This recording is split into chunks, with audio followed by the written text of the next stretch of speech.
So this is part 3 of the basic stockinette stitch sock video. If you've not seen parts 1 and 2, I've provided links right here to see those, because in parts 1 and 2, in parts 1 we covered the cuff and how to knit the body of the sock, and then in part 2 we looked at how to knit the heel flap and turning the heel and then picking up the stitches for the gusset and knitting the gusset part of the sock. So now I've done with that and now we're going to knit the last bit of the sock, which is still substantial, but essentially on this sock here, we're at this point now.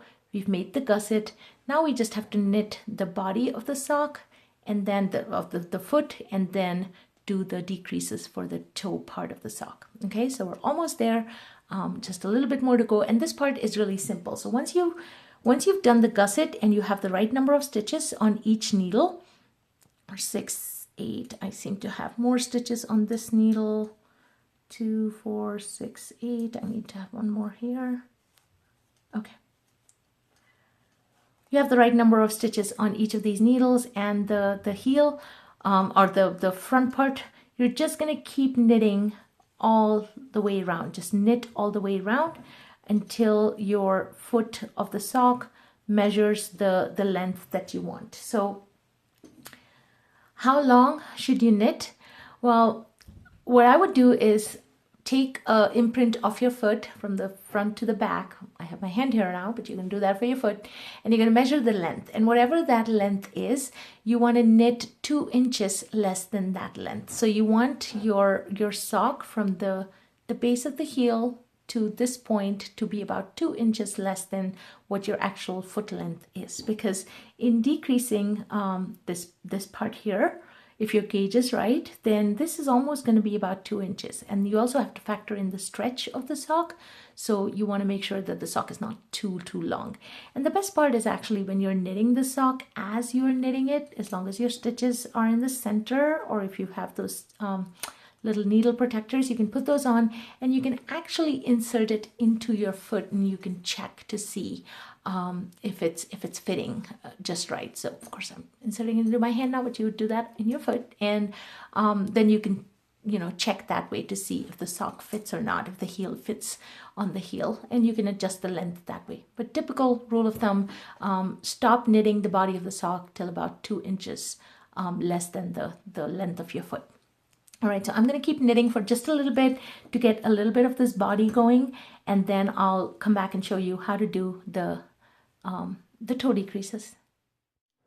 So once you've knit up the body of your sock, and in this case I've only knit up a very little bit, so this is only going to fit a very tiny foot. But anyway, once you've done with that, you're going to end up on needle 3, and now you'll be ready for your decreases. So for the decreases, the pattern will tell you to knit all the way through. So needle 1, we're going to knit all the way through to the last 3 stitches,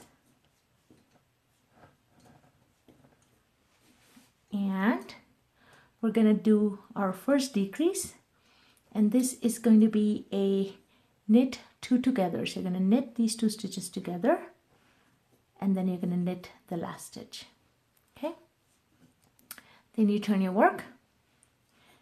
For needle 2, you need to knit the first stitch, then you do a decrease, but now it's a slip knit. So again, slip the first stitch as if to knit, slip the second stitch as if to knit, take your needle, insert through the front loops of both stitch, the left needle, and knit it.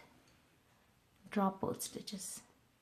Okay, that's the first decrease for this needle. On the second needle, we're doing 2 decreases. We're doing a decrease at the start, and we're doing a decrease at the end. So you keep knitting across that needle till you get to the last 3 stitches. And the last 3 stitches, we're going to do a knit 2 together. So insert into both front loops. Oh, let me do that. And then knit 1. Okay, and then on the third needle, we're just going to do a decrease at the start, and so knit the first stitch and then do a slip, slip, knit, decrease, and knit, just knit the rest of the stitches. So this last part's really easy because what you're going to do is for one row, you're going to do the decreases just like I showed you. And then for the next row, you're just going to knit all the way around. So the pattern will tell you to do decreases one row, knit one row, decreases one row, knit one row. And what happens is, this is the front of the sock. So this is the back of the sock. So imagine there's a line here. This was your needle 1, this is your needle 2, and then this is your needle 3. By doing a knit 2 together decrease at the end of the first needle, you're getting a right leaning decrease. And then on the second needle, you're doing a slip slip knit decrease at the start. So you're getting a left leaning decrease. You're doing a knit 2 together at this end. So you're getting a right leaning decrease.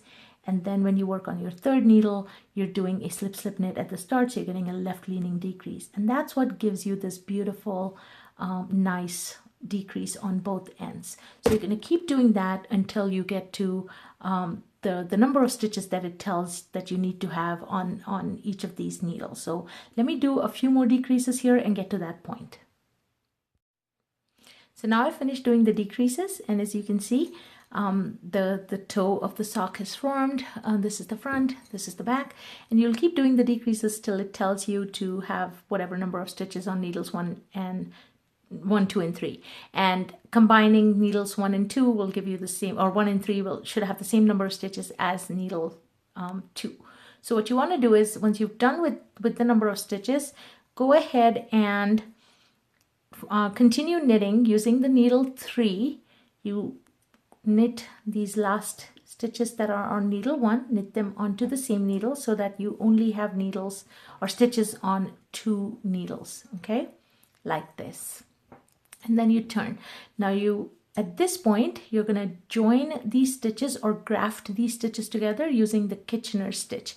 I'll show this to you right here. I actually have a separate video for the Kitchener stitch, much more in detail. So I'll provide a link for you in the description field and right here to that video if you want to check that out. But let me show you really quickly here. So at this point, whatever the number of stitches, what you want to do is leave a length of yarn. I usually go about 3 or 4 times that length of yarn just to be on the safe side. So maybe I'm going to leave about this much yarn here and go ahead and snip it off at this end. And you're going to take a tapestry needle. So you will need a yarn needle or a tapestry needle for this. Go ahead and thread it. And we're actually going to graft the stitches on the right side. I know it seems counterintuitive. You think, shouldn't you flip your work? But no, with the Kitchener stitch, we do it on this end and it'll give a nice seamless edge. So you want the yarn to be on the back needle and you want to have your stitches set up like this. Okay, now you're going to take your yarn on the first needle. You're going to insert it into the first stitch as if to knit. And you're going to pull it. Okay. And I'm going to drop that stitch, and then I'm going to take this and insert it here into the next stitch as if to purl, but that one I'm going to leave it on. Okay, now I'm going to go to the back needle. On the back needle, I'm going to first insert it into the first stitch as if to purl, drop that stitch, insert it into the next stitch as if to knit, and leave it on. Okay, and then you want to tug on the yarn a little bit to tighten it, and you're going to keep doing the same thing, front needle, back needle. So here we go, front needle, knit, go in as if to knit, so knit, and then out, put that stitch out, and then purl, leave that stitch in, purl, out, knit, in, knit, out, purl, in, and purl out, knit, in. So you keep repeating that till all your stitches are done. I'm just going to go ahead and do it now for these remaining 3 stitches here. Nope. Make sure your back stitches don't drop out. Purl in, purl out, and knit in.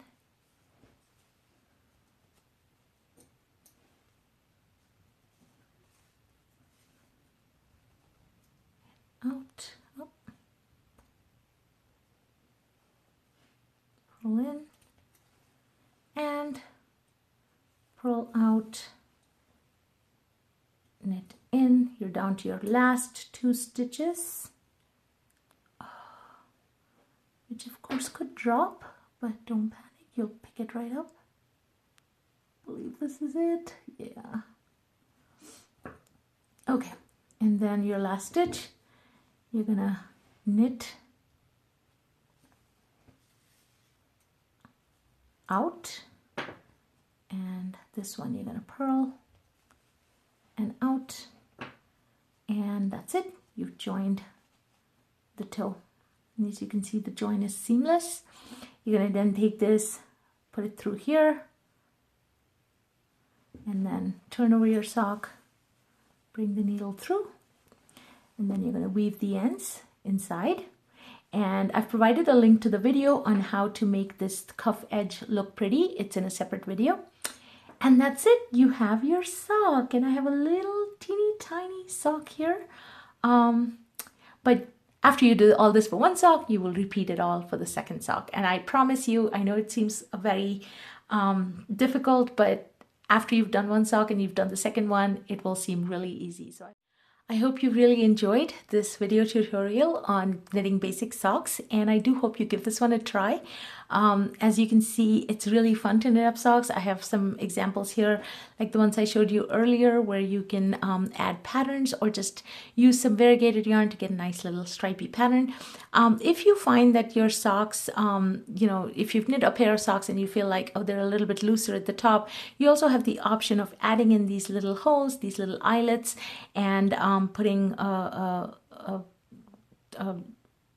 I want to say chain, but not a chain, but essentially a thread or a loop like this with some nice little pom-poms or something to tighten it up at the cuff. So you've got that option as well. So socks are a lot of fun. Do give it a try. And if you like the video, please click the like button, subscribe to my channel for all upcoming videos, as well as click the bell icon so that you'll be notified anytime I post a video.